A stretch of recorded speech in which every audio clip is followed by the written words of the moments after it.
के ऊपर से देता रहेगा। सर 23 अगस्त को लैंडिंग प्रोसेस कितनी ऊंचाई से शुरू होगी और लैंडर की स्पीड क्या रहेगी?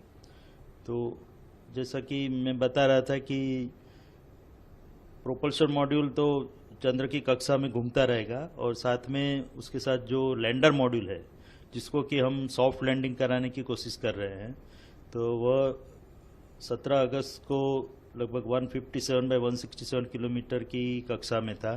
वो अभी 113 बाई 113 की ऑर्बिट में घूम रहा है और उसको 100 बाई 30 किलोमीटर की ऑर्बिट में जाने के बाद 23 अगस्त को 30 किलोमीटर की ऊंचाई से वह नीचे की ओर प्रयाण करेगा।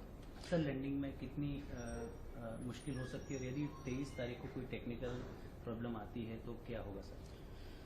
तो 30 किलोमीटर की एल्टीट्यूड या हाइट से लैंडर नीचे की ओर चंद्र की सतह पर जाने का प्रयास करेगा 23 अगस्त को, और उसके 2 घंटे पहले हम पूरे जो कमांड है वो यहाँ से जो हमारा बाइलालू अर्थ स्टेशन है वहाँ से अपलोड कर देंगे लैंडर मॉड्यूल के अंदर।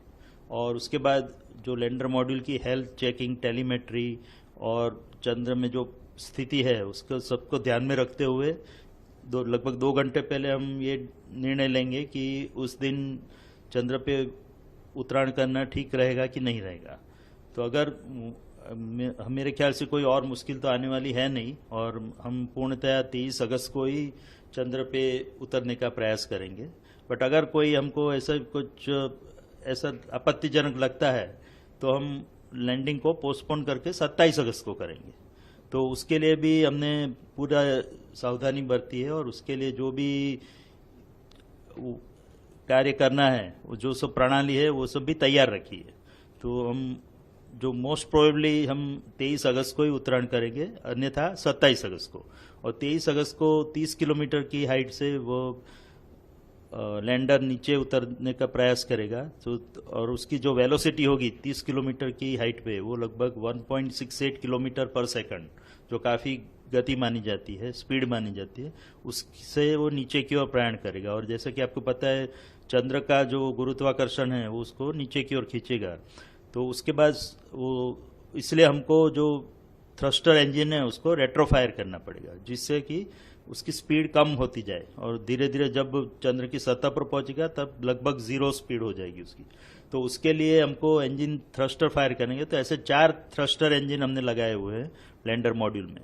तो पहले 30 किलोमीटर से वो 7.5 किलोमीटर पे आएगा, वहाँ से 6.8 किलोमीटर पे आएगा।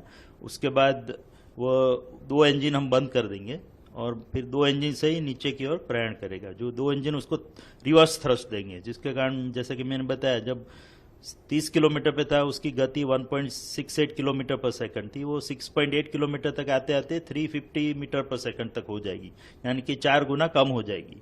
उसी तरह वो 6.8 किलोमीटर से फिर 800 मीटर तक आएगा और तब लगभग उसकी स्पीड जो है वो 0 मीटर पर सेकंड जैसी हो जाएगी। और उसके बाद सीधे 150 मीटर तक नीचे प्रयाण करेगा, जिसको वर्टिकल डिसेंट बोलते हैं। और उसके बाद अन्य जो हमने सेंसर और कैमरा लगाया है उसके इनपुट लेके और उसमें जो रेफरेंस डेटा स्टोर किया गया है, रेफरेंस इमेजेस, उससे उसको कंपेयर करके वो डिसाइड करेगा, वो निश्चित करेगा कि वो जो जगह पे लैंडर खड़ा है वहाँ पे घूम रहा है वह उसके सीधा नीचे उतरने से वो सही जगह पे लैंडिंग कर पाएगा। अगर उसको लगता है कि ये जगह अनुकूल नहीं है तो थोड़ा XY डायरेक्शन में प्रयाण करेगा, थोड़ा दाईं ओर या बाईं ओर मुड़ेगा और लगभग 60 मीटर तक जाएगा और उसके बाद सीधा नीचे प्रयाण करेगा। तो ये दोनों सिनेरियो हमने प्रोग्राम किए हुए हैं। और अगर उसको लगता है कि वो बिल्कुल ही अलग जगह पे पहुंच गया जिसकी संभावना काफ़ी कम है, बट तो भी हमने उसके लिए जो बोलते हैं कि साल्वेज मोड, एक इमरजेंसी मोड भी रखा हुआ है जो उसको ऑटोमेटिक लैंडिंग की ओर ले जाएगा, जिसमें वो खुद ही निर्णय करेगा कि कौन सी जगह श्रेष्ठ है उतरने के लिए। क्योंकि आपको पता होगा कि हम साउथ पोल यानी कि जो चंद्र के दक्षिण ध्रुव की ओर जा रहा है, कि वहाँ की जमीन बहुत ही उबड़ खाबड़ है, उसमें काफी क्रेटर्स और बोल्डर्स है। तो जमीन उतनी सपाट जमीन नहीं है जो कि विषुवत वृत्त पे पाई जाती है। तो बाकी जो भी लैंडिंग हुए हैं दूसरे देशों द्वारा, अमेरिका या चीन या रशिया द्वारा, वो सब लैंडिंग विषुवत वृत्त पे हुए चंद्र के, जहाँ की जमीन काफी सीधी और सपाट जमीन है। तो उसमें उतरना रिलेटिवली बहुत ही इजी रहता है। बट उसको छोड़ के हमने साउथ पोल की ओर प्रयाण किया है 70 डिग्री लैटिट्यूड पे, और जो जहाँ की जमीन काफी उबड़ खाबड़ है, हेजार्डस है जिसको कहा जाए, तो उस जमीन में से हमको एक सपाट एरिया फाइंड आउट करना है, जो एरिया जिसमें उतनी उबड़ खाबड़ जमीन ना हो, तो वो फाइंड करने के लिए हमने 4 बाई 2.4 किलोमीटर का एक एरिया आइडेंटिफाई किया है, लैंडिंग साइट जिसको बोलते हैं, और उसमें उसको अलग अलग 24 मीटर के भागों में डिवाइड कर दिया गया है। तो और उसमें से एक जगह पे हम उत्तरायण करेंगे, यहाँ पे नीचे प्रक्षेपण करेंगे, और जैसे कि मैंने बताया वो जगह अगर ठीक नहीं है तो थोड़ी उसमें से ही लगभग 3900 ऐसी सब इमेजेस हमने स्टोर करके रखी है। उसमें से जैसा कि मैंने बताया 800 मीटर से सीधा नीचे वहीं पे उतर जाएगा, और खासकर वही आइडियल साइट है हमारे लिए। बट कुछ अगर थोड़ा बहुत जरूरत पड़ी तो थोड़ी साइड में खिसक के दूसरी एक साइड पे जाएगा, जो भी रिलेटिवली सेफ साइड रहेगी। और जैसा कि मैंने बताया, अगर 23 अगस्त को हम उत्तरायण का प्रयास नहीं करते और 27 अगस्त को करते हैं, तो वो लगभग जो मेन साइट है उससे 400 से 450 किलोमीटर दूर रहेगी, यानी कि अहमदाबाद के बदले हम बम्बई में उत्तरायण करेंगे, उस प्रकार का सीनरी होगा।